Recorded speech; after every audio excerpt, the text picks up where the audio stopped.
ঘাস, তরু লতা, পাতা, পাথর, সমস্ত জিনিস দিয়ে প্রমাণ দিছেন যে আমার বন্ধুকে মানলে তোমাদের কি হবে।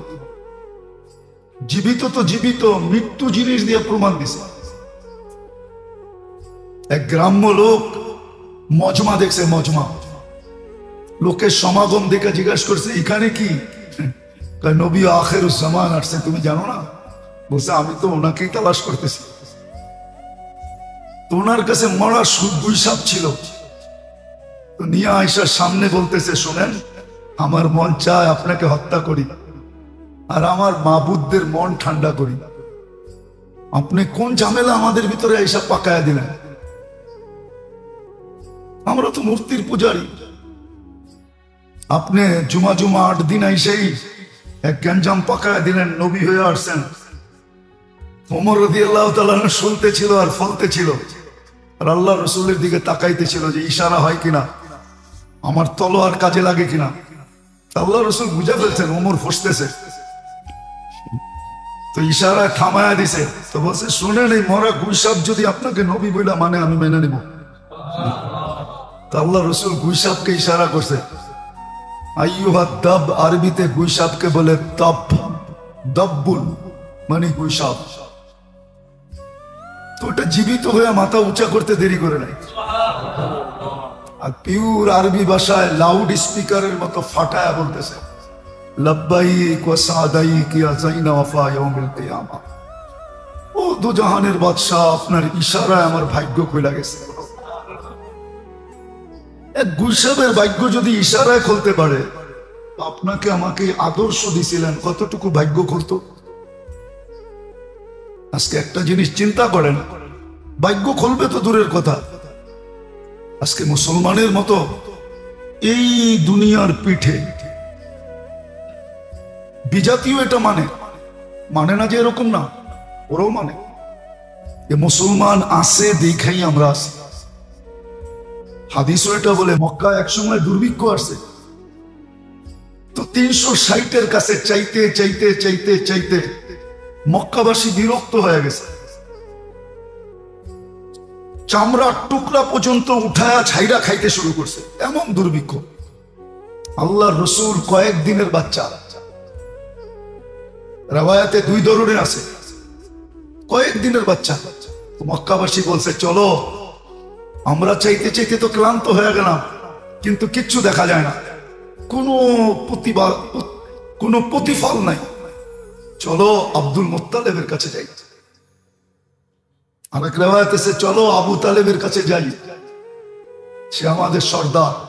ইমাম বুখারী বাব আনছেন, ইমামের কাছে ইস্তিসকা, বৃষ্টির জন্য আবেদন করা।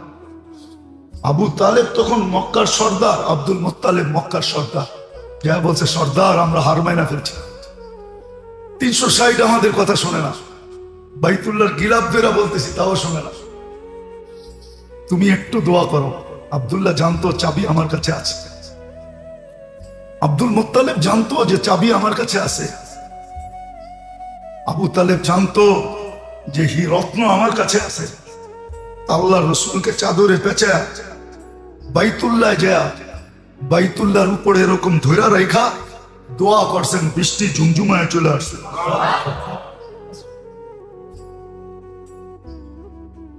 বুঝানোর জন্য বলতেছিলাম, দুনিয়া জানে মুসলমানের কারণেই আমরা লালিত পালিত, কিন্তু আজকে মুসলমানের মতো নিকৃষ্ট ওদের চোখে দুনিয়ায় কোনো জাতি নাই। প্রমাণ তো মানবেন না, ভাববেন না, কোত্থেকে মানবেন? ভাবিই তো না। 2 বছর হইতে চললো ফিলিস্তিনের যুদ্ধ, অক্টোবরের 7 তারিখে 2 বছর হবে, আগস্ট পড়ায় শেষের দিকে, আগামী মাস সেপ্টেম্বর, তারপরে অক্টোবরের 7 তারিখে টানা 2 বছর হবে, 2 বছর, ঠিক না? টানা 2 বছর। নির্বিচারে মানুষ বন্য প্রাণী এরকম নিধন করে না, যদি করত তাইলে ঢাকা শহরে কুকুরের আধিপত্য এত হতো না।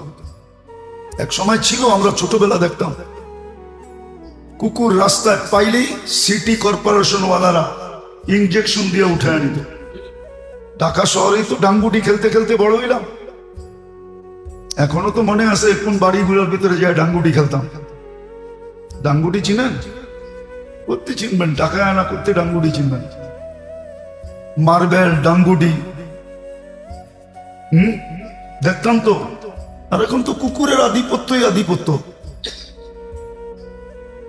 রাত্রে এই গলি দিয়ে অপরিচিত লোক ঢুকতে পারে না। সুপ্রিম কোর্ট রায় দিয়া দিছে কুকুর মারা যাবে না, প্রাণী নিধন করা যাবে না, এরা প্রাণী। তাইলে প্রাণীবাদীরা এই কেস করছে, তোমরা এখন বিশ্ব আদালতে কেস করো না কেন যে ফিলিস্তিনে প্রাণী নিধন হইতেছে? আজ পর্যন্ত তো কেস করা দূরের কথা, ছোট একটা বিবৃতি পর্যন্ত দেয় নাই। কেউ যদি প্রাণীবাদীদের একটা বিবৃতি ফিলিস্তিনের পক্ষে আমাকে দেখাইতে পারে, আপনার জুতা আমার কাল। চ্যালেঞ্জ। আজ পর্যন্ত দেয় না। ইসরায়েলের বিরুদ্ধে ছোট একটা বিবৃতি দেয় নাই, নিন্দা দেয় নাই। ওরা জানে মুসলমান প্রাণী না, আগাছা। যদিও বাংলাদেশের প্রাণীবাদী সংস্থা, ওরা মুসলমান, চাকরি করে ওইখানে, তারপরে ওদের লেখার সাহস নাই। নিজের ফেসবুকে পর্যন্ত লিখতে পারবে না। হ্যাঁ, আপনি মিডিয়া লাগারে জিজ্ঞাসা করেন, সুলতানি আদাদা খালকিহি জিনাতা আরশিহি ওয়া মিদাদা কালিমাতিহি ওয়া রিদা নাফসিহি والصلاة والسلام على حبيبنا مصطفى مجتبى لواء الحمد بيده يوم القيامة سيد الأولين والآخرين إمام المرسلين رسول رب العالمين بشيرا ونذيرا داعيا إلى الله رحمة للعالمين شفيع المذنبين حريص بالمؤمنين رؤوف رحيم سراجا منيرا أما بعد فأعوذ بالله من الشيطان الرجيم بسم الله الرحمن الرحيم لقد كان لكم في رسول الله أسوة حسنة وقال جل جلاله وإن تطيعوه تهتدوا وقال جل جلاله من أطاع الرسول فقد أطاع الله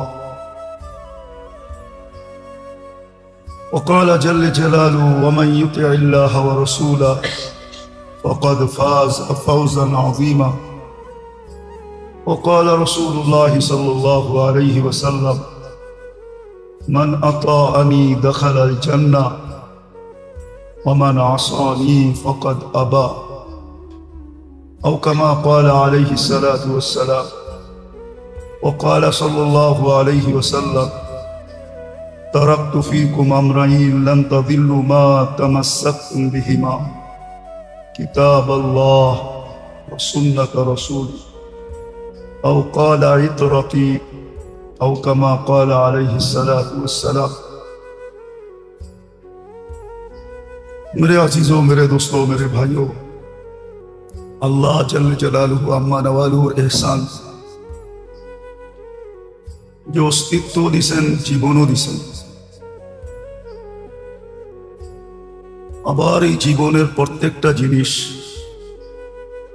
আল্লাহর কাছে গ্রহণযোগ্য হোক। খুব ভালো করে শুনতে হবে।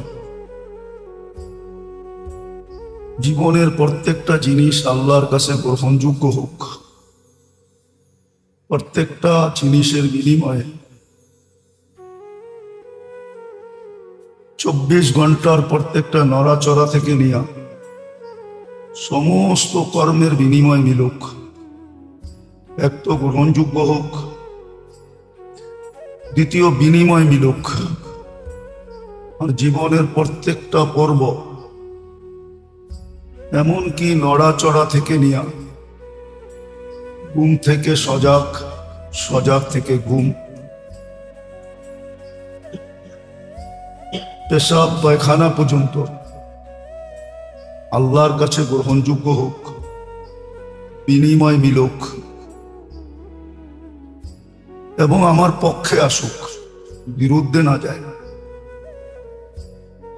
এই ব্যবস্থাপনাও করছেন, ওই পদ্ধতিও আল্লাহ দিয়া পাঠাইছেন, যেন মানুষের কোনো একটা মুহূর্ত মানুষের বিরুদ্ধে না যায়, সওয়াব ব্যতীত গুনাহ না মিলে। আর এটাও এহসান যে সওয়াবকেও একের বদলায় 10 গুণ থেকে নিয়ে বেগারে হিসাব পর্যন্ত পৌঁছায় দিয়েছে।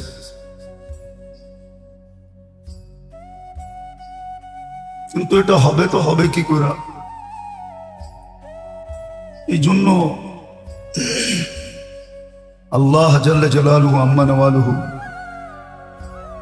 এহসান এত বড়, শুকরিয়া যদিও আমরা আদায় করি না, 24 ঘন্টাও যদি করি, প্রত্যেক মুহূর্ত এবং শ্বাসে শ্বাসেও যদি করি, তারপরও কম হবে, পরিপূর্ণ হবে না। আর ওয়াদাও ছিল, শুকরিয়া আদায় করো, লাইন শাকারতুম লাযিদান্নাকুম, শুকরিয়া আদায় করলে আমরা বাড়াইতে থাকবো, নেয়ামতের ভিতরে বরকত পাবে।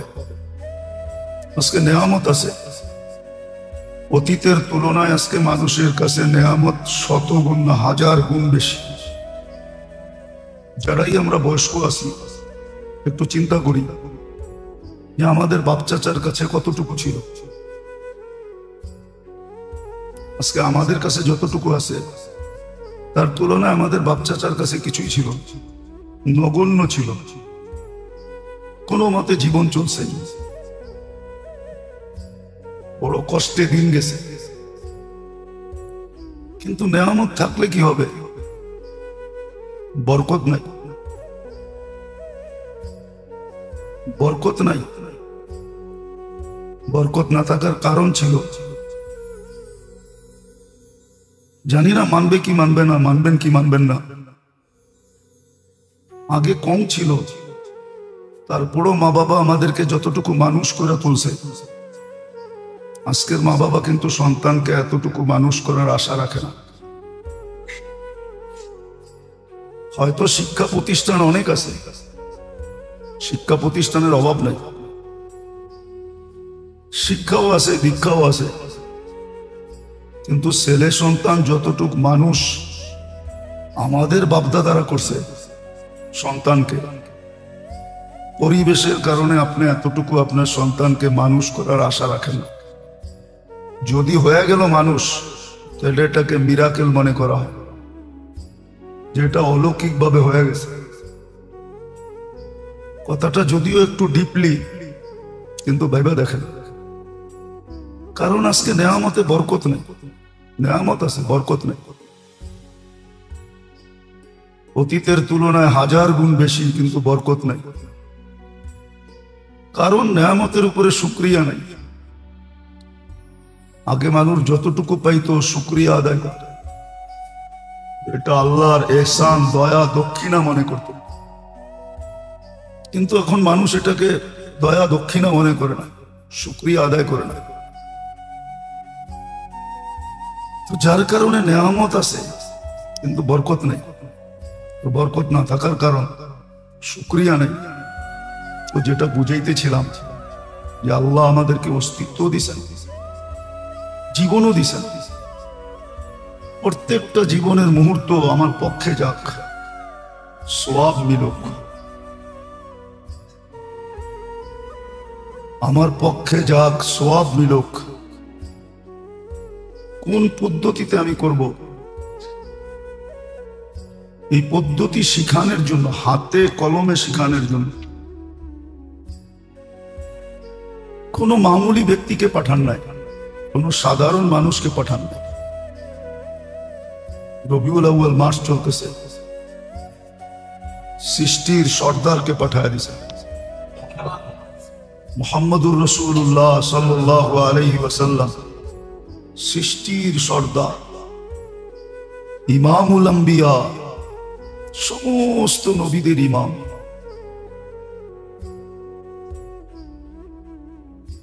মুজদে কায়নাত, এই কথা বহুত দ্বারা, বহুত হাদিস দ্বারা প্রমাণিত যাকে সৃষ্টি না করলে কিছু হইত না। আদম আলাইহিস সালামকে আল্লাহ এটাই বুঝাইছেন, লাউলাহু লামা খালাকতুকা ইয়া আদম, উনি না হইলে তোমার সৃষ্টিও হইত না। যিনি আদম আলাইহিস সালামের আগেও নবী হিসাবে ঘোষিত, ঘোষণা যদিও বহুত আগের থেকে, আনা নবিয়্যুন ওয়াল আদমু বাইনাল মাই ওয়াত তিন, যার নবুয়তের ঘোষণা সৃষ্টি লগ্ন থেকে, বরং সৃষ্টির অস্তিত্বেরও আগে থেকে যার নবুয়তের ঘোষণা। কোরআন দ্বারা এটাই বোঝায়, ইন্নাকা লামিনাল মুরসালিন, উনাকে আমাদের ভিতরে পাঠাইছে আর গ্যারান্টি দিয়া পাঠাইছে। এমন না যে পাঠাইছেন গ্যারান্টি দেন নাই, পাঠাইছেন গ্যারান্টি দিছেন। যদিও প্রত্যেক নামাজে হেদায়েত চাওয়া হয়, ইহদিনাস সিরাতাল মুস্তাকিম খুব সুরেলু কণ্ঠে পড়া হয়, যদিও সবাই চাই, প্রত্যেক দোয়া এটাই চাওয়া হয়, হেদায়েত দিয়া দেন। কিন্তু হেদায়েত রাখা আছে কোথায়? ওই গ্যারান্টি দিয়ে পাঠাইছেন, ইন তুতিউহু তাহতাদু, হেদায়েত পাবে, কিন্তু বন্ধুর জীবনের ভিতরে পাবে, যাকে হাবিব ঘোষণা দিয়া পাঠাইছে, হাবিবুল্লাহ, খলিলুল্লাহ না, হাবিবুল্লাহ। হাবিবের অর্থই ভিন্ন। হাবিব বলাই হয় ওকে যার ইচ্ছার দিকে সদা সর্বদা তাকায় থাকা হয়, যে উনি কি চায়। আল্লাহ বন্ধুর ইচ্ছার দিকে, আল্লাহ বন্ধুর ইচ্ছাকে দেখেন, যে বন্ধু কি চায়। আল্লাহ কি চান এটা না, বন্ধু কি চায়। হাবিব বানায় যাকে পাঠাইছে, ওনাকে আমাদের জীবনের প্রত্যেকটা মুহূর্ত যেন কর্ম, বললাম না, ঘুম থেকে নিয়ে সজাগ পর্যন্ত, বাথরুম থেকে নিয়ে বেডরুম পর্যন্ত, প্রত্যেকটা নড়াচড়া পর্যন্ত, ক্ষুদ্র থেকে ক্ষুদ্র কাজ, প্রত্যেকটা জিনিস যেন আমাদের পক্ষে যায়, বিরুদ্ধে না যায়, সওয়াবের কারণ হয়। ছোট ছোট সওয়াবও না, বড় বড় সওয়াব। উদাহরণ দিলে বোঝা যাবে, ছোট সওয়াব না, বড় সওয়াব। এই সওয়াবের সামনে পাহাড়ও হার মানে, এরকম সওয়াবের কারণ হয়। মানুষের সুখ শান্তি যারা আদর্শের ভিতরে ঘোড়া পাঠাইছে, সুখ তো চায়, কিন্তু কি দ্বারা মিলবে এটা জানে না। শান্তি তো চায়, কি দ্বারা মিলবে এটা জানে না। মোহব্বত তো চায়, কিন্তু কি দ্বারা মিলবে এটা জানে না। মোহব্বত তালাশ করে সবাই, সবাই মোহব্বতের লালায়িত। যুবক বলেন, যুবতী বলেন, বৃদ্ধ বলেন, নারী বলেন, পুরুষ বলেন, সবাই মোহব্বতের লালায়িত, মোহব্বতের ভিখারি। মোহব্বত চায়, কিন্তু মিলবে কোথায়, কিভাবে মিলবে এটা জানে না। মনে করে তাবিজ দিয়ে মোহব্বত মিলবে। তাবিজের মোহব্বত কতক্ষণ, তাবিজের আসরই কতক্ষণ থাকে, কিন্তু কোনটা দিয়ে মিলবে এটা জানে না। জোর চায়, মিল চায়, কিন্তু মিলবে কোথায় এটা জানে না। এই জীবনটা সুখ দিয়া ভরা হোক, সবাই চায়। জীবনে তৃপ্তি হোক, জীবনে স্বাদ হোক, মজা হোক, সবাই চায়, কিন্তু মিলবে কিভাবে এটা জানে না। এই জন্যই আল্লাহ মুহাম্মদুর রাসূলুল্লাহকে পাঠাইছিলেন।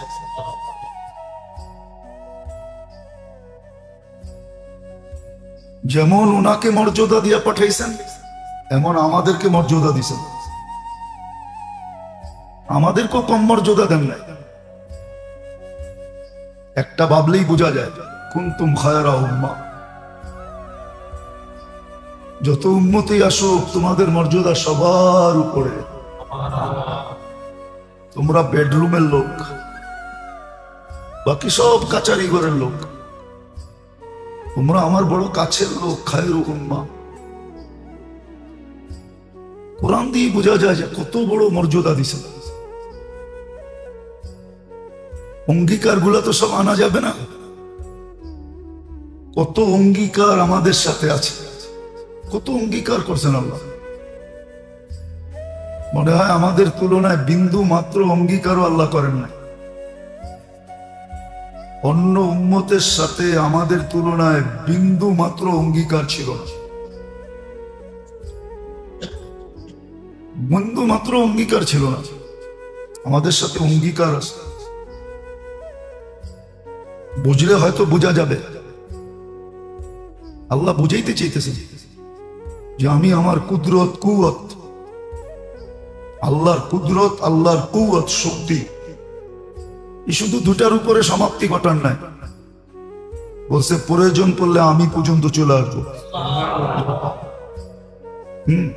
মান আদা লি ওয়ালিয়ান আযানতুহু বিল হারব ওয়া মা রামাইতা ইয রামাইতা ওয়ালাকিন্নাল্লাহ রামা।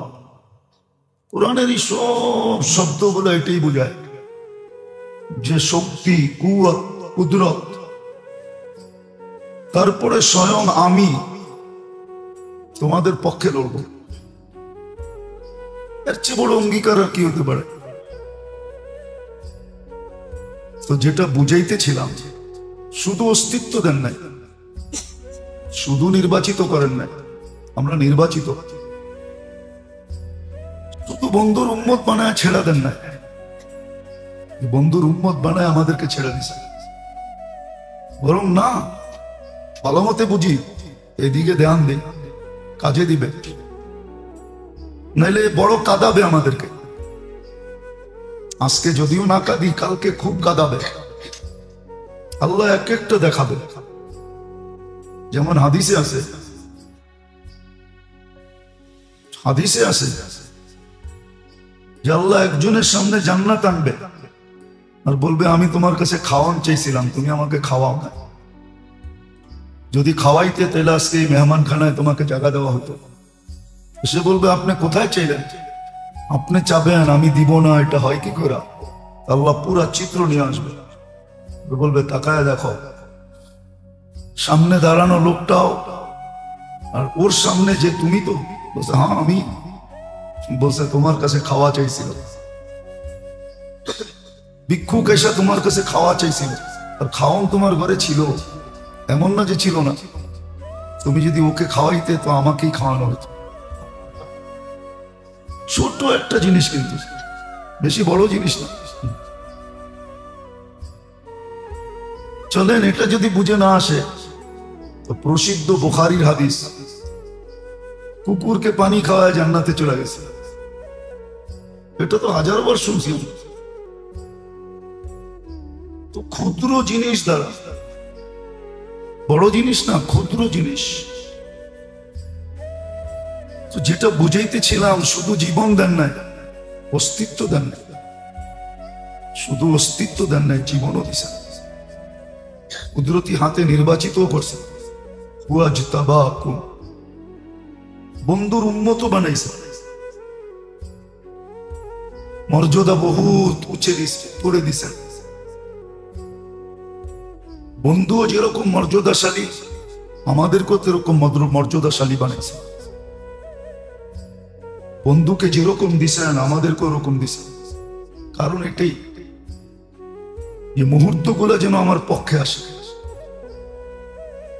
প্রত্যেকটা নড়াচড়া যেন আমার পক্ষে গায়, সওয়াবের কারণ হয়। আর একটু আগে এটাও বলতেছিলাম, যতদিন এখানে থাকবো ততদিন যেন সুখই সুখ মিলে। হ্যাঁ, দারিদ্রতার অভিযোগ আছে বটে, সাহাবাদের জীবনে দারিদ্রতার অভিযোগ ছিল, কিন্তু সুখের অভিযোগ ছিল না, যে সুখ নাই, শান্তি নাই, জোর নাই, মিল নাই, মোহব্বত নাই, প্রেম নাই, প্রীতি নাই, ভালোবাসা নাই। এটার কোনো অভিযোগ ছিল না, অভিযোগ কেউ দেখাইতে পারবে না। হ্যাঁ, দারিদ্রতার অভিযোগ দেখাইতে পারবে যে গায়ে কাপড় নাই, পায়ে জুতা নাই, মাথা গুচার ঠাঁই নাই, পেটে পাথর বাঁধা। হ্যাঁ, এটা দেখাইতে পারবে, কিন্তু জীবনে সুখ নাই, মজা নাই, এটা দেখাইতে পারবে না। জীবনে বড় মজা।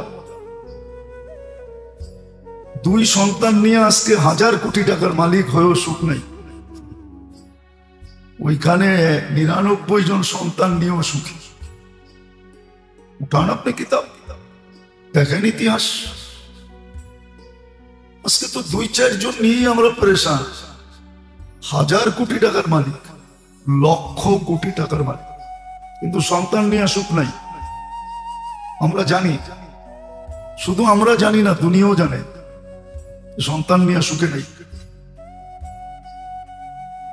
হ্যাঁ, বড় ঠাট দেখা যায়, বাট দেখা যায়, কিন্তু সন্তান মা বাবার চাকরের মতো মনে করে না, চাকরের চেয়েও নিচে মনে করে।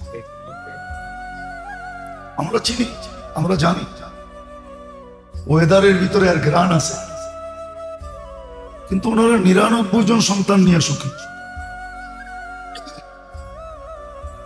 অভিযোগ ছিল দারিদ্রতা, কিন্তু সুখ নাই এটার অভিযোগ নাই। এই জন্যই বারবার বুঝাইতেছি,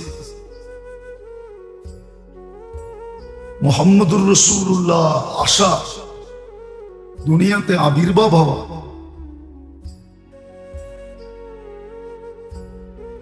হ্যাঁ, এটা বললে কোনো ভুল হবে না। সোনার কি দামি, হীরার কি দামি। সোনো মানুষ কাগজ দিয়া কিনে, হীরাও মানুষ কাগজ দিয়া কিনে। দুনিয়ার যত দামি পদার্থ হোক, মানুষ কাগজের বিনিময় কিনে। মুহাম্মদুর রাসূলুল্লাহ তো আমাদেরকে ওই সোনা বানানোর জন্য আসছেন, যেটা আল্লাহ অঙ্গীকার করতেছে, আমি জান্নাত দিয়ে কিনবো, জান্নাত। দুনিয়ার কারো কেনার ক্ষমতা নাই, কিনলে একমাত্র গনিয়ুন হামিদই কিনতে পারে। আর আল্লাহই বলছে আমি কিনবো, টেন্ডার আল্লাহই শো করছে, আমি কিনবো তোমাকে। কি দিয়া? চিরদিনের জান্নাত দিয়া কিনবো, চিরদিনের জীবন দিয়া কিনবো, চিরদিনের যৌবন দিয়া কিনবো, চিরদিনের সুস্থতা দিয়া কিনবো, চিরদিনের নেয়ামত দিয়া কিনবো। বাড়বে, কমবে না। ওই মানুষ বানানোর জন্য আসছিলেন, এত বড় মর্যাদাশালী, এত বড় ইজ্জতশালী। কথা তো আমরাও আল্লাহর সাথে বলি, আল্লাহ আমাদের সাথে কথা বলে। প্রমাণ দেওয়া যাবে, নামাজি আল্লাহর সাথে কথা বলে, কোরআন যে পড়ে আল্লাহ তার সাথে কথা বলে। এইভাবে কথা বন্ধুর সাথেও হইতে পারত, কিন্তু বন্ধুত্বের প্রমাণ হতো না, ব্যক্তিত্বের বিকাশ ঘটতো না, নৈকট্যের প্রমাণ হতো না। এই জন্য আরো সে গোলায় নিয়ে গেছে, আরো সে নিয়ে কথা বলছে। কাবা কাউসাইনি আও আদনা সুম্মা দানা ফাতাদাল্লা ফাআওহা, প্রমাণ দিছেন। দিতে দিতে দিতে দিতে এরকম কোন বস্তু নাই যেটা দিয়ে প্রমাণ দেন নাই। সৃষ্টি দিয়া প্রমাণ দিছেন, যাদেরকে দিয়ে দেওয়ার কথা না তাদেরকে দিয়েও দিছেন। উঠান আপনি আল্লাহ রসুলের মুজিজা, উঠান আপনি। এরকম কোন প্রাণী নাই যেটা আল্লাহ রসুলের সামনে পড়ছে আর প্রমাণ দেন নাই। গাছ, তরু, লতা, পাতা, পাথর, সমস্ত জিনিস দিয়ে প্রমাণ দিছেন যে আমার বন্ধুকে মানলে তোমাদের কি হবে। জীবিত তো জীবিত, মৃত্যু জিনিস দিয়ে প্রমাণ দিছে। এক গ্রাম্য লোক মজমা দেখছে, মজমা, লোকের সমাগম দেখে জিজ্ঞাসা করছে এখানে কি? নবী আখিরুজ জামান আসছে, তুমি জানো না? বলছে আমি তো ওনাকেই তালাশ করতেছি। তো ওনার কাছে মরা সুদগুই সাপ ছিল, তো নিয়ে আয়েশার সামনে বলতেছে শোনেন, আমার মন চায় আপনাকে হত্যা করি আর আমার মাবুদদের মন ঠান্ডা করি। আপনি কোন ঝামেলা আমাদের ভিতরে এইসব পাকায়া দিলেন? আমরা তো মূর্তির পূজারী। আপনি জুমা জুমা 8 দিন আইসেই এক গ্যাঞ্জাম পাকায়া দিলেন, নবী হয়ে আসছেন। ওমর রাদিয়াল্লাহু তাআলা শুনতে ছিল আর ফলতে ছিল, আর আল্লাহ রসুলের দিকে তাকাইতে ছিল যে ইশারা হয় কিনা, আমার তলোয়ার কাজে লাগে কিনা। আল্লাহ রসুল বুঝে ফেলছেন ওমর ফসতেছে, তো ইশারা থামায়া দিছে। তো বলছে, শুনেন, এই মরা গুইসাপ যদি আপনাকে নবী বইলা মানে আমি মেনে নিব। তো আল্লাহ রসুল গুইসাপকে ইশারা করছে। আইয়ুহাদ দাব, আরবিতে গুইসাপকে বলে তাপ, দাব্বুল মানে গুইসাপ। তো ওটা জীবিত হয়ে মাথা উঁচা করতে দেরি করে নাই, আর পিওর আরবি ভাষায় লাউড স্পিকারের মতো ফাটায়া বলতেছে, লব্বাইক ওয়া সাদাইক ইয়া যাইনা ওয়াফা ইয়াউমিল কিয়ামা। ও দুজাহানের বাদশা, আপনার ইশারায় আমার ভাগ্য খুলে গেছে। এক গুইসাবের ভাগ্য যদি ইশারায় খুলতে পারে, তো আপনাকে আমাকে আদর্শ দিছিলেন, কতটুকু ভাগ্য খুলতো। আজকে একটা জিনিস চিন্তা করেন, ভাগ্য খুলবে তো দূরের কথা, আজকে মুসলমানের মতো এই দুনিয়ার পিঠে বিজাতীয় এটা মানে না যে এরকম না, ওরাও মানে এ মুসলমান আছে দেখাই আমরা আছি। হাদিসও এটা বলে, মক্কা একসময় দুর্ভিক্ষ আসছে, তো 360-এর কাছে চাইতে চাইতে চাইতে চাইতে মক্কাবাসী বিরক্ত হয়ে গেছে, চামড়ার টুকরা পর্যন্ত উঠায়া ছাইরা খাইতে শুরু করছে, এমন দুর্ভিক্ষ। আল্লাহর রসুল কয়েকদিনের বাচ্চা, রাওয়ায়াতে 2 ধরনের আছে, কয়েকদিনের বাচ্চা। মক্কাবাসী বলছে, চলো, আমরা চাইতে চাইতে তো ক্লান্ত হয়ে গেলাম, কিন্তু কিচ্ছু দেখা যায় না, কোনো প্রতিফল নাই, চলো আব্দুল মুত্তালিবের কাছে যাই। আরেক রিওয়ায়াত আছে, চলো আবু তালেবের কাছে যাই, সে আমাদের সর্দার। ইমাম বুখারী বাব আনছেন, ইমামের কাছে ইস্তিসকা, বৃষ্টির জন্য আবেদন করা। আবু তালেব তখন মক্কার সর্দার, আব্দুল মুত্তালিব মক্কার সর্দার। যা বলছে, সর্দার আমরা হার মাইনা ফেলছি, 360 আমাদের কথা শোনে না, বাইতুল্লাহর গিলাপ বেরা বলতেছি তাও শোনে না, তুমি একটু দোয়া করো। আব্দুল্লাহ জানতো চাবি আমার কাছে আছে, আব্দুল মুত্তালিব জানতো যে চাবি আমার কাছে আছে, আবু তালেব জানতো যে রত্ন আমার কাছে আছে।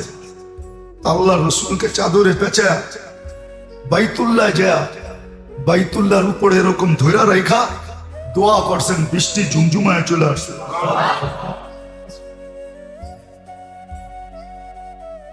বুঝানোর জন্য বলতেছিলাম, দুনিয়া জানে মুসলমানের কারণে আমরা লালিত পালিত, কিন্তু আজকে মুসলমানের মতো নিকৃষ্ট ওদের চোখে দুনিয়ায় কোনো জাতি নাই। প্রমাণ তো মানবেন না, ভাববেন না, কোত্থেকে মানবেন, ভাবিই তো না। 2 বছর হইতে চললো ফিলিস্তিনের যুদ্ধ, অক্টোবরের 7 তারিখে 2 বছর হবে, আগস্ট পড়ায় শেষের দিকে, আগামী মাস সেপ্টেম্বর, তারপরে অক্টোবরের 7 তারিখে টানা 2 বছর হবে, 2 বছর, ঠিক না? টানা 2 বছর নির্বিচারে মানুষ, বন্য প্রাণী এরকম নিধন করে না। যদি করত তাইলে ঢাকা শহরে কুকুরের আধিপত্য এত হতো না। এক সময় ছিল, আমরা ছোটবেলা দেখতাম, কুকুর রাস্তায় পাইলেই সিটি কর্পোরেশন ওয়ালারা ইনজেকশন দিয়ে উঠে আনিত।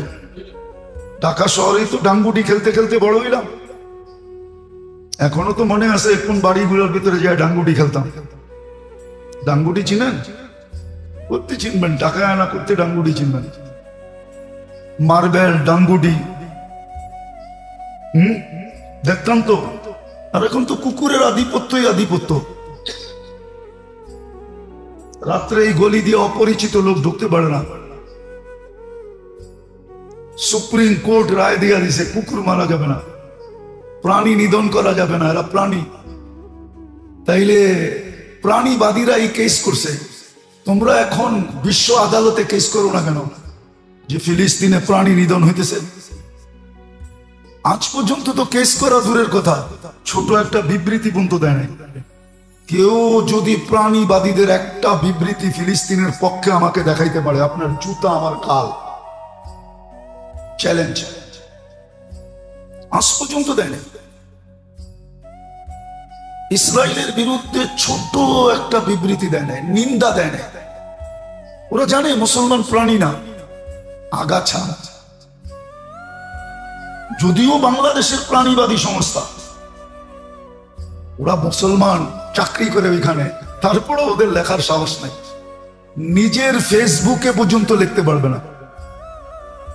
হ্যাঁ, আপনি মিডিয়া লাগলে জিজ্ঞাসা করেন। এই সংস্থা তো শুধু একটা প্রোগ্রাম করবে, ঢাকা দক্ষিণের এই মাঠে শুধু একটা প্রোগ্রাম করবে। উচিত ছিল ঢাকাটাকে কয়েক ভাগে ভাগ করা।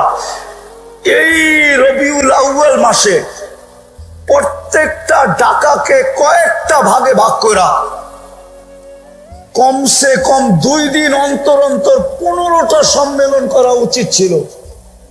আমি আপনাদের উপরে আঙ্গুল উঠাইতেছি না, রাগ হয়েন না। আমি এই সংস্থার কর্ণধারদের উপরে আঙ্গুল উঠাইতেছি না। উচিত ছিল এরকম সম্মেলন ঢাকা শহরে 15টা হওয়া উচিত ছিল এই সংস্থার পক্ষ থেকে। তাইলে হয়তো এই ঢাকার 2 সিটির মানুষের কানের ভিতরে কিছু কথা যাইতো যে সিরাতুর রাসূল কতটুকু আমাদের জীবনে প্রয়োজন। আমার সমাজ আমাকে ঘৃণার চোখে দেখে কেন? কিছু বললেই আমার উপরে মৌলবাদীর ট্যাগ লাগায় কেন? অতীতে তো দেখা আসলাম জঙ্গি ট্যাগ লাগাইলো কেন? বিভিন্ন অপবাদ দেয় কেন? কারণটা কি? বিজাতির সমাজ তো বাদই দিলাম, সিরাত তো এই জন্য ছিল না। আমি আলোচনাকে নিষেধ করতেছি না, শুধু আলোচনাই হবে এই জন্য তো সিরাত ছিল না। মুহাম্মদুর রাসূলুল্লাহর আবির্ভাব তো এই জন্য ছিল না যে শুধু দুনিয়াতে আসবে আমরা আলোচনা করব। শুধু তো এই জন্য ছিল না যে কিতাবে লিখবে আর আমরা পড়ব। তোমরা আমাকে জবাব দাও, যারা আসবে ওরা তোমাদেরকে বড় গরম গরম শোনাবে। আমি জানি আমি ঠান্ডা হুজুর, আমি গরমে বিশ্বাসী না। আমি সবসময় থাকি এসির ভিতরে, এই জন্য আমি ঠান্ডাই থাকি। আলহামদুলিল্লাহ, সুম্মা আলহামদুলিল্লাহ। আমি গাড়িতে থাকলো এসিতে থাকি, বাসায় থাকলো এসিতে থাকি, এই জন্য আমার বয়ান ঠান্ডা ঠান্ডা। আমি তোমাদেরকে জোশে আনতে পারবো না, কিন্তু আমি বিবেকের পর্দা খুলতে চাই। বলো কেন আমরা 90% মুসলমানের দেশেও আমরা নির্যাতিত? আমরা কেন মৌলবাদী? আমরা কেন, আরে কেন আমরা জঙ্গি ট্যাগ লাগানো? কেন আমাদের উপর আঙ্গুল উঠায়? এক রিক্সাওয়ালা পর্যন্ত আমাদেরকে সইতে পারে না। রিক্সাওয়ালা পর্যন্ত সামনে পড়লে গালি দিয়া বলে, ও মোল্লা সরো। সমাজের কোন চোখে আমরা উপরে? কেন আজকে মুসলমানের এই দুরবস্থা? অথচ যেই দিন সংখ্যাই ছিল না, যাদের প্রশংসা, ওদের চেহারা দেখে কি করতেছে? দুনিয়া তো খবর কম দেখলাম না। رفع السماء بقدرته بغير عمد بسط الأرض بقدرته على ماء الجمد قسم الرزق فلا ينسى من خلقه أحد ولم يكن له كفوا أحد الحي القيوم علي العظيم جواد الكريم حنان منان فعال لما يريد والصلاة والسلام على حبيبنا وحبيب ربنا مصطفى مجتبى الذي أعطاه خلق آدم معرفة شيش شجاعة نوح خلة إبراهيم لسان إسماعيل رضا إسحاق فصاحة صالح حكمة لوط بشرى يعقوب جمال يوسف صبر أيوب طاعة يونس جهاد يوشع صوت داود حب دانيال وقار إلياس زهد عيسى قوة موسى حيبة سليمان وعلم الخضر صلى الله عليه وعلى آله وأصحابه وأتباعه ونائبه صلاة وسلاما كثيرا كثيرا أما بعد فأعوذ بالله من الشيطان الرجيم بسم الله الرحمن الرحيم أنتم الأعلون إن كنتم مؤمنين وقال رسول الله صلى الله عليه وسلم تركت فيكم أمرين لن تضلوا ما تمسكتم بهما كتاب الله وسنة رسولي رسول الله صلى الله عليه وسلم كل أمتي يدخلون الجنة إلا من أبى قيل ومن يأبى يا رسول الله قال من أطاعني دخل الجنة ومن عصاني فقد أبى أو كما قال عليه الصلاة والسلام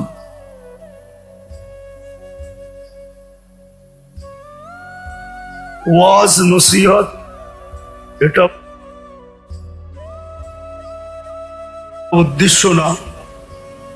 হযরত মাওলানা এমাদউদ্দিন সাহেব বলতেছিলেন যে সিরাত কনফারেন্সে শুধু হাজিরই আমাদের উদ্দেশ্য, যে একটু হাজির হয়ে এটা প্রমাণ করা যে আমিও ওনাদের সাথেই আছি, আপনাদের সাথেই আছি।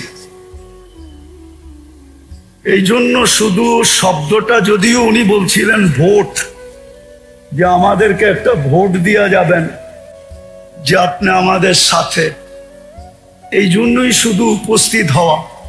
আর দ্বিতীয় কথা হলো আমার সাআদাত অর্জন করা, যে সিরাতুন নবী সাল্লাল্লাহু আলাইহি ওয়াসাল্লাম সম্মেলনে উপস্থিত হওয়ার মাধ্যমে নিজের কপালে একটা সৌভাগ্যের ফোঁটা লাগানো। ওয়াজ নসিহত তো যত বক্তার নাম আছে, ইনশাআল্লাহ এই অবেলা আর কি করবে, ওনারা বেলায় আসবে, সময় মতো আসবে আর আপনাদেরকে মন ভরা শোনাবে। কিন্তু আমি একটা ছোট প্রশ্ন রাখবো, দেখি এই অবেলা প্রশ্নটা কারো দিলে লাগে কিনা। আজকে 250 কোটি মুসলমান থাকা সত্ত্বেও, মুসলমানের 60টা দেশ থাকা সত্ত্বেও, যখন মুসলমানের কোনো দেশ ছিল না, সংখ্যায় দেখা গেছে মুসলমান বড়ই নগণ্য ছিল। আজকে 250 কোটি মুসলমান। খুব মনোযোগ দিয়ে শুনতে হবে, নাইলে বুঝে আসবে না আর লম্বা হবে না। 250 কোটি মুসলমান, কমবেশ 60টা মুসলিম দেশ।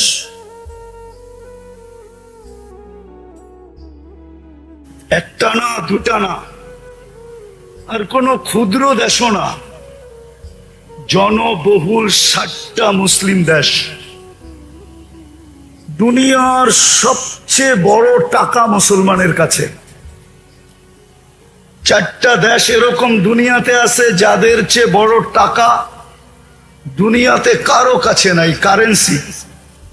একটা হলো কুয়েত, আরেকটা হলো বাহরাইন, আরেকটা হলো ওমান, আরেকটা হলো ব্রুনাই। মুসলমান ব্যতীত দুনিয়ার কেউ দেখাইতে পারবে না যে যাদের গাড়ি 24 ক্যারেট সোনা দ্বারা মোড়ানো। শুধু মুসলিম দেশ দেখাইতে পারবে যে যাদের গাড়ি 24 ক্যারেট সোনা দ্বারা মোড়ানো। দুবাইয়ের যুবরাজের একাধিক গাড়ি 24 ক্যারেট সোনা দ্বারা মোড়ানো। ব্রুনাইয়ের প্রেসিডেন্টের এন্টার গাড়ি, পুরা গাড়ি স্বর্ণের পার্স লাগানো। দুনিয়ার অর্থনীতি যদি তালাশ করা হয়, সম্পদ যাকে বলে 70% মুসলমানের কাছে। এত সংখ্যা, এত দেশ, এত টাকা পয়সা থাকা সত্ত্বেও আজকে মুসলমানের মতো ঘৃণিত দুনিয়ায় কোনো জাতি নেই, দীক্ষিত কোনো জাতি নেই, লাঞ্ছিত কোনো জাতি নেই, বঞ্চিত কোনো জাতি নেই।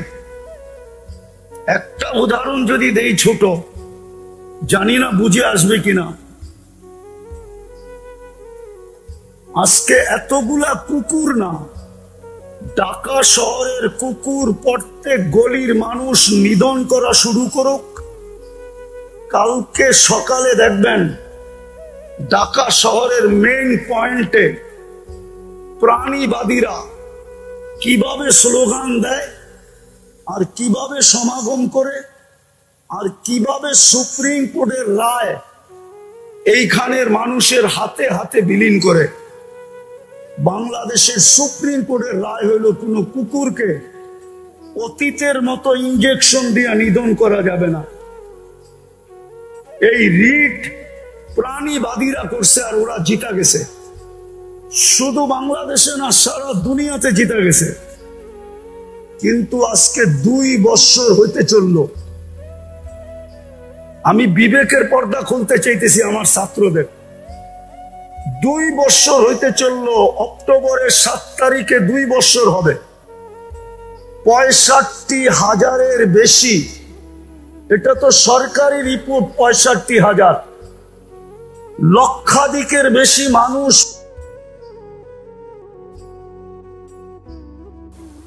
ক্ষুধার ক্ষুধার তাড়নায় 30 লক্ষ মানুষ ডেলি হাহাকার করতেছে। হাজার হাজার পণ্যবাহী ট্রাক দাঁড়ায় আছে। একটা ট্রাক তো দূরের কথা, একটা খাদ্যের প্যাকেট পর্যন্ত ঢুকতে দিতেছে না। কিন্তু আজ পর্যন্ত কোন প্রাণীবাদী সংস্থা, চাই সেটা বাংলাদেশের হোক, চাই কোনো মুসলিম দেশের হোক, বিজাতি তো বাদেই দিলাম, তো একটা প্রতিবাদ করে নেয়, আজ পর্যন্ত একটা নিন্দা করে নেয়, ছোট একটা ফেসবুকে ক্লিপ পর্যন্ত দেয় নাই। যদি কেউ আমাকে প্রমাণ দিতে পারে এই পুরা জনগোষ্ঠীর ভিতর থেকে যে প্রাণীবাদীরা এটার প্রতিবাদ করছে, তাইলে এই মজলিসের জুতার আমার গাল ফিরি। বুঝা গেল ওরা আপনাকে প্রাণী ভাবে না, ওরা ভাবে মুসলমান আগাছা। আপনি চিৎকার দিয়া কি করবেন? বরং আমার কথা মানবেন কি মানবেন না জানি না। আমরা দেখছি অতীতে যতই বেশি চিৎকার দিছি, ততই বেশি নির্যাতন আমাদের উপরে আসছে। তাইলে এই দুরবস্থা আমাদের কেন? আমি কথা শেষ করতেছি, ইতি টানতেছি। আজকে কি আমরা সংখ্যায় কম এই জন্য আমাদের দুরবস্থা, না আমাদের দেশ কম এই জন্য আমরা দুরবস্থা, না আমাদের কাছে অর্থ কম এই জন্য দুরবস্থা? দুনিয়ার কেউ দেখাইতে পারবে না মুসলমানের চেয়ে দামি জিনিস দুনিয়াতে কেউ ব্যবহার করে না। উন্নত দুনিয়ার যত ব্র্যান্ড আছে, সবচেয়ে বেশি ব্র্যান্ডের জিনিস মুসলমান ব্যবহার করে। আমাদের ছেলেদের হাতেও অ্যান্ড্রয়েড সেট আছে, তোমাদের সাথে ইন্টারনেটের সংযোগ আছে। মাদ্রাসা যতই কড়াকড়ি করুক না কেন, চুপে চুপে তোমাদের সাথে ইন্টারনেটের সংযোগ আছে। ইন্টারনেটে জিজ্ঞাসা করো দুনিয়ায় ম্যাকডোনা বেশি খায় কে? ইন্টারনেটে জিজ্ঞাসা করো KFC কারা বেশি খায়? ইন্টারনেটে জিজ্ঞাসা করো রাডু ঘড়ি কারা ব্যবহার করে? ইন্টারনেটে জিজ্ঞাসা করো দুনিয়ার সবচেয়ে দামি গাড়ি কারা চালায়? ইন্টারনেটে জিজ্ঞাসা করো দুনিয়ার ব্র্যান্ডের কাপড় কারা বেশি পরে? আমার কথা বিশ্বাস না হলে এই মজমার পুরা আমি দায় দায়িত্ব নিতে রাজি। যদি বিল গেটসের কোন প্যান্ট $300 উপরে কেউ দেখাইতে পারে, ওর জুতা আমার গাও। যদি ওর কোন শার্ট $300 উপরে কেউ দেখাইতে পারে, কিন্তু আমাদের দেশে পাওয়া যাবে সাধারণ মানুষ হাজার হাজার টাকা ডলারের শার্ট পরে, হাজার টাকা ডলারের গেঞ্জি পরে, গেঞ্জি। আমি চিনি ওদেরকে। আমরা নির্যাতিত কেন, নিষ্পেষিত কেন, ঘৃণিত কেন, অবহেলিত কেন? বিজাতির কথা বাদেই দিলাম, আমার সমাজ আমাকে ঘৃণার চোখে দেখে কেন? কিছু বললেই আমার উপরে মৌলবাদীর ট্যাগ লাগায় কেন? অতীতে তো দেখা আসলাম জঙ্গি ট্যাগ লাগাইলো কেন? বিভিন্ন অপবাদ দেয় কেন? কারণটা কি? বিজাতির সমাজ তো বাদেই দিলাম, সিরাত তো এই জন্য ছিল না। আমি আলোচনাকে নিষেধ করতেছি না, শুধু আলোচনাই হবে এই জন্য তো সিরাত ছিল না। মুহাম্মদুর রাসূলুল্লাহর আবির্ভাব তো এই জন্য ছিল না যে শুধু দুনিয়াতে আসবে আমরা আলোচনা করব। শুধু তো এই জন্য ছিল না যে কিতাবে লিখবে আর আমরা পড়ব। তোমরা আমাকে জবাব দাও, যারা আসবে ওরা তোমাদেরকে বড় গরম গরম শোনাবে, আমি জানি। আমি ঠান্ডা হুজুর, আমি গরমে বিশ্বাসী না। আমি সবসময় থাকি এসির ভিতরে, এই জন্য আমি ঠান্ডাই থাকি। আলহামদুলিল্লাহ, সুম্মা আলহামদুলিল্লাহ। আমি গাড়িতে থাকলো এসিতে থাকি, বাসায় থাকলো এসিতে থাকি, এই জন্য আমার বয়ান ঠান্ডা ঠান্ডা। আমি তোমাদেরকে জোশে আনতে পারবো না, কিন্তু আমি বিবেকের পর্দা খুলতে চাই। বলো, কেন আমরা 90% মুসলমানের দেশেও আমরা নির্যাতিত? আমরা কেন মৌলবাদী? আমরা কেন, আরে কেন আমরা জঙ্গি ট্যাগ লাগানো? কেন আমাদের উপরে আঙ্গুল উঠায়? এক রিক্সাওয়ালা পর্যন্ত আমাদেরকে সইতে পারে না। রিক্সাওয়ালা পর্যন্ত সামনে পড়লে গালি দিয়া বলে, ও মোল্লা সরো। সমাজের কোন চোখে আমরা উপরে? কেন আজকে মুসলমানের এই দুরবস্থা? অথচ যেই দিন সংখ্যাই ছিল না, যাদের প্রশংসা, ওদের চেহারা দেখে কি করতেছে? দুনিয়া তো কবর কম দেখলাম না। আমি তো অহংকার করে বলতেছি না, ১৬ লক্ষ সাহাবার ভিতর থেকে ২-৪ হাজার হবে আমি দেখি নাই চোখে। ওনাদের স্থান বাকি তো সবই দেখা শেষ, কিন্তু কোনো একটা কবর তো লম্বা পাইলাম না যে আমাদের চেয়ে লম্বা ছিল। বলো, সংখ্যায় তো ছিল না, কিন্তু ওনাদের দাপট সারা দুনিয়ার উপরে চলতো কি করে? কি করে চলতো? কোন জিনিস দিয়ে চলতো? পারস্য সম্রাটের বাহাদুর, পারস্য সম্রাটের দূত, chief of staff, intelligence chief পারস্য সম্রাটকে বলতে বাধ্য হয়েছে, হুমফিন নাহারি ফারসান ওয়াফিল লাইলি রুহবান। আজকে কোথায় রাসূলুল্লাহ সাল্লাল্লাহু আলাইহি ওয়াসাল্লামের সিরাত? সত্য এটাই, এক কথা দিয়ে শেষ করতেছি, লম্বা করার সুযোগও হাতে নাই।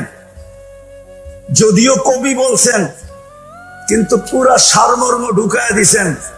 क्या वफा तूने मोहम्मद से तो हम तेरे हैं, ये दुनिया क्या चीज है, लौह कलम तेरे हैं। আজকে আলোচনা হইতেছে, লেখো লেখানি হইতেছে, চিল্লানি হইতেছে, কিন্তু আমার জাতি মুহাম্মদুর রাসূলুল্লাহর আদর্শে আদর্শবান না। আজকে আমার স্কুল কলেজের ছেলেরা, ইউনিভার্সিটির ছেলেরা, আমার সমাজের বুদ্ধিজীবীরা, আমার সমাজের সুশীলরা, আমার সমাজের প্রত্যেক ব্যক্তি রাসূলুল্লাহর আদর্শকে মানতে রাজি না। যদিও ইমাম বুখারী রাহমাতুল্লাহ আলাইহি বুঝাইতে চাইছিলেন, কিন্তু আমরা পড়ছি বটে, পড়াইছি বটে, বুঝাইতে পারি নাই, জাতিকে আদর্শ বুঝাইতে পারি নাই। ইমাম বুখারী রাহমাতুল্লাহ আলাইহি এক জায়গায় লেখেন নাই, বহুত জায়গায় লেখছেন এই হাদিসকে, যে কবরে সর্বপ্রথম প্রশ্ন হবে মা কুনতা তাকুলু ফি হাদার রাজুলি মুহাম্মাদিন। কিতাবুল জানায়েজ এই হাদিস আছে, এক জায়গায় নাই 10 জায়গায় আছে। আমার মনে হয় ইমাম বুখারী কয়েলি অ্যাকচুয়ালের যে কবরে প্রমাণ করতে হবে মুহাম্মদুর রাসূলুল্লাহর আদর্শে কতটুকু আদর্শবান ছিল। এটা যে প্রমাণ করবে তার বাকি 2 প্রশ্নের প্রমাণ হয়ে যাবে। যদি এটা প্রমাণ না করতে পারে, উঠান বুখারী। আমার পিছেও যারা আছে এরা হয়তো কেউ কেউ বুখারী পড়ায়, শাইখুল হাদিস এখানে হবে। ইমাম বুখারী রাহমাতুল্লাহ আলাইহি প্রশ্ন উঠাইছেন যে কবরে প্রথম মুর্দাকে দাফন করার পরে যখন আত্মীয় স্বজন ফিরতে শুরু করে, তো মুর্দা নাকি এদের ফিরা যাওয়ার জুতার আওয়াজ পায়। তখনই 2 ফেরেশতা আসে আর আয়েশা জিজ্ঞাসা করে, মা কুনতা তাকুলু ফি হাদার রাজুলি মুহাম্মাদিন। আজকে আমরা আলোচনায় পটু, লেখাতেও পটু। উচিত ছিল, উচিত এই সংস্থা তো শুধু একটা প্রোগ্রাম করবে, ঢাকা দক্ষিণের এই মাঠে শুধু একটা প্রোগ্রাম করবে। উচিত ছিল টাকাটাকে কয়েক ভাগে ভাগ করা। এই রবিউল আউয়াল মাসে প্রত্যেকটা ঢাকাকে কয়েকটা ভাগে ভাগ করা, কমসে কম 2 দিন অন্তর অন্তর 15টা সম্মেলন করা উচিত ছিল। আমি আপনাদের উপরে আঙ্গুল উঠাইতেছি না, রাগ হবেন না। আমি এই সংস্থার কর্ণধারদের উপরে আঙ্গুল উঠাইতেছি না। উচিত ছিল এরকম সম্মেলন ঢাকা শহরে 15টা হওয়া উচিত ছিল এই সংস্থার পক্ষ থেকে। তাইলে হয়তো এই ঢাকার 2 সিটির মানুষের কানের ভিতরে কিছু কথা যাইতো যে সিরাতুর রাসূল কতটুকু আমাদের জীবনে প্রয়োজন। আজকে প্রয়োজনীয়তা আমাদের জীবনে নাই, আমাদের কাছে নাই। না দুনিয়াতে আমরা প্রয়োজনীয়তা মনে করি, না আমরা আখেরাতে প্রয়োজনীয়তা মনে করি। আমাদের পেশাব পায়খানা থেকে নিয়ে বেডরুম, আর আমাদের ঘুমনি থেকে নিয়ে সজা, আমাদের 24 ঘন্টার প্রত্যেকটা মুহূর্ত আল্লাহর কাছে কবুল ওই সময় হবে যেই সময় মুহাম্মদুর রাসূলুল্লাহর আদর্শ মতো হবে। নাইলে যুবকের যৌবন বেকার যাবে, নারীর নারীত্ব বেকার যাবে, পুরুষের পুরুষত্ব বেকার যাবে। পুরা জাতি যাদেরকে আল্লাহ নিজে নির্বাচিত করে উম্মতে মুহাম্মদী বানাইছেন, আমরা সদিচ্ছার উম্মতে মুহাম্মদী হই নাই, আমরা তো আল্লাহর নির্বাচনের মাধ্যমে হইছি। হুয়া জতাবাকুম, কোরআন বলে তোমরা নির্বাচিত। আমরা নির্বাচিত মাধ্যমে উম্মতে মুহাম্মদী হইছি। নাইলে তো মুসা আলাইহিস সালাম হইতেন, নাইলে দানিয়াল আলাইহিস সালামকে চোখের পানি ঝরা বারওয়ায়েতে বাদায়া ওয়া নেহায়া এতটুকু মঞ্জুর করাইতে হতো না যে আমার লাশ যেন সুরক্ষিত রাখা হয়, উম্মতে মুহাম্মদীর হাতে যেন আমার দাফন আর কাফন করা হয়। এতটুকু উনি মঞ্জুর করাইতেন না। উনি জানতেন উম্মতে মুহাম্মদী কি জিনিস। নবীরা জানতেন মাসালুহুম ফিত তাওরাত ওয়াল ইনজিল, তাওরাত ওয়ালারা জানতেন উম্মতে মুহাম্মদী জিনিসটা কি, জবুর ওয়ালারা জানতেন উম্মতে মুহাম্মদী জিনিসটা কি। এরা কোন উম্মত হবে এত বড় মর্যাদা আল্লাহ দিতেন না, কুনতুম খায়রা উম্মাহ ঘোষণা করতেন না। আজকে আমরা সব ছাড়ছি। ওই ইকবালের কথাই সত্য, রহ গিয়া রসমে আজা রোহে বেলালি না রহি, ফলসফা রহ গিয়া তলকিনে গজালি না রহি। সত্য এটাই। চিৎকার আছে আজকে, চিৎকার। নবীর আদর্শ নাই, যার কারণে দেশ আছে তারপরও নির্যাতিত, সংখ্যা আছে তারপরও নির্যাতিত। নাই কোন জিনিস? কেউ কেউ আমাকে বলবে আমাদের কাছে অ্যাটম বোম নাই। অ্যাটম বোম তো মুসলমানের কাছে আছে, নাই কোন জিনিস? যদি অ্যাটম বোম দিয়ে জিতবে তাহলে আমি একটা প্রশ্ন তুলি, প্রশ্ন। মুসলমানের ইসলামের সবচেয়ে বড় যুদ্ধ বদরের যুদ্ধ। যদি সংখ্যার দিক দিয়ে দেখি তো 313 জন। যদি অস্ত্রের দিক দিয়ে দেখি তো তলোয়ার তিনটা। বলুক আমাকে দুনিয়া, মুসলমান জিতছে না হারছে? হ্যাঁ, সামনে তো 1000-এর উপরে, 313 জন জিতলো কি করে? সামনে তো 1100 তলোয়ার, এইখানে তো শুধু 3টা তলোয়ার, 3 তলোয়ার দিয়ে জিতলো কি করে? আর শুধু জিতা, শুধু জিতা, শুধু জিতা যদি হয়তো মনকে মেনে নিতাম, ইতিহাসের পাতায় এমন জিত আসবে কিনা কিয়ামত পর্যন্ত কেউ বলতে পারবে না। আজ পর্যন্ত যত জিত হয়েছে, বদরের মতো জিত দ্বিতীয় হবে কিনা ওলামা আমাকে বলুক। যদি ভুল বলি ওনাদের জুতা আমার গাল রেডি আছে, বলুক এত বড় জিত হয়েছে কিনা আর হবে কিনা। এত বড় জিত, কাফেরদের সমস্ত মাথা মাটিতে মিশে দিছে। আবু জাহেলের মতো ব্যক্তিত্ব কলিবে বদরে, বড় বড় উতবা, সাইবা, রবিয়া সব কবির কলিবে বদরে অস্ত্র দিয়ে জিতলো না কেন? আল্লাহ তো কোরআনে বলতেছে আমি জিতেছি, আর জিতাবো না কেন? তোমরা আমার বন্ধুর আদর্শে আদর্শবান, রঙে রঙিন, সব ছুটতে পারে,